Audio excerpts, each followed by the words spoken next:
হযরত ওমর রাদিয়াল্লাহু তাআলা আনহু রাতের আধারে ঘুরে বেড়াতেছেন। আমিরুল মুমিনিন নেতা কারে বলে দেখেন, রাতের আধারে ঘুরে বেড়াচ্ছেন, কোথায় কি হয় না হয়।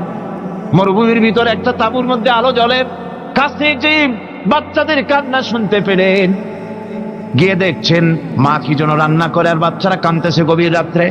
আমিরুল মুমিনিন বলে, মেয়ে লোক, তুমি তো বড় নিষ্ঠুর, এত রাতে রান্না করো কেন?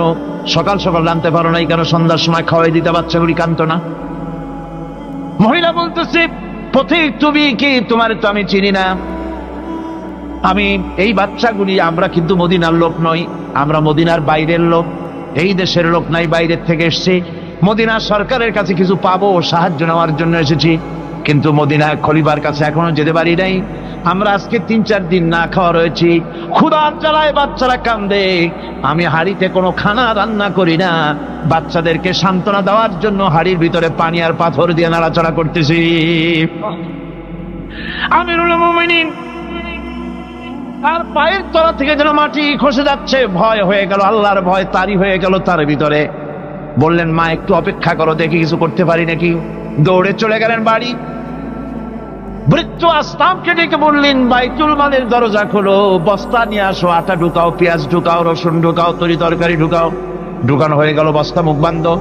আমিরুল মুমিনিন বলছেন, আসলাম, এই বস্তাটারে এবার আমার মাথায় উঠাইয়া দাও।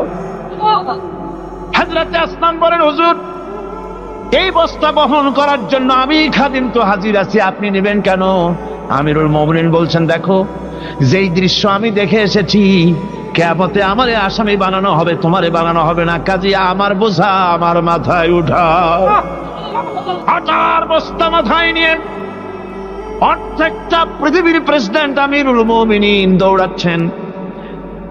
মরুভূমির ভিতরে তাঁবুর ভিতরে ঢুকে বস্তা খুলে দিয়ে আটা বের করে দিলেন, রান্না করো। তরকারি নিজে কুটে সাহায্য করলেন, রান্না বান্না হয়ে গেল। এবার হযরত ওমর বাচ্চা দুইটাকে 2 উরুর উপরে নিয়ে রুটি ছিঁড়ে তরকারি মাখায় খাওয়াতে লাগলেন, আর বললেন, মা তুমি খাও। মহিলা খাচ্ছে। হঠাৎ করে মহিলার চোখ পড়েছে এই পথিকের দিকে, এই আগন্তুকের দিকে। তাকায় দেখে লোকটির চোখের পানি দাঁড়িয়ে ভিজে ভিজে পড়ছে।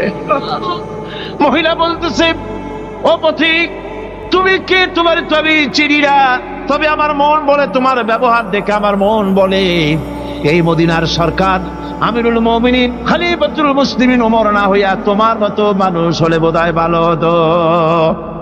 হযরত ওমর নিজের পরিচয় দিয়ে নিজের বাহবা নিতে চাইলেন না। তিনি বললেন, মা তুমি আগামীকাল খলিফার দরবারে যাবে, সেখানে আমাকে তুমি দেখতে পাবে। পরের দিন মহিলা কষ্ট করে যখন দরবারে চলে গেছেন, যে দেখেন কি সর্বনাশ, রাত্রিবেলায় যিনি বোঝা বহন করে নিয়েছিলেন তিনিই তো খলিফা। মহিলা কাছে গিয়ে করজোড়ে দাঁড়ায় বলেন, আমিরুল মুমিনিন, রাতে আপনি আমার জন্য কষ্ট করেছেন, আমি বিনীতভাবে আপনার কাছে মাপ চাই, আমারে মাফ করে দেন। হযরত ওমর বলেন, মাপ?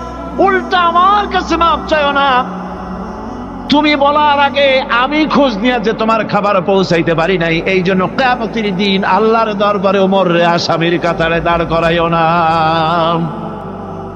নেতা, এই নেতা তৈরি করেছিলেন বিশ্বনবী জনাবে মুহাম্মদ রাসূলুল্লাহ সাল্লাল্লাহু আলাইহি ওয়াসাল্লাম।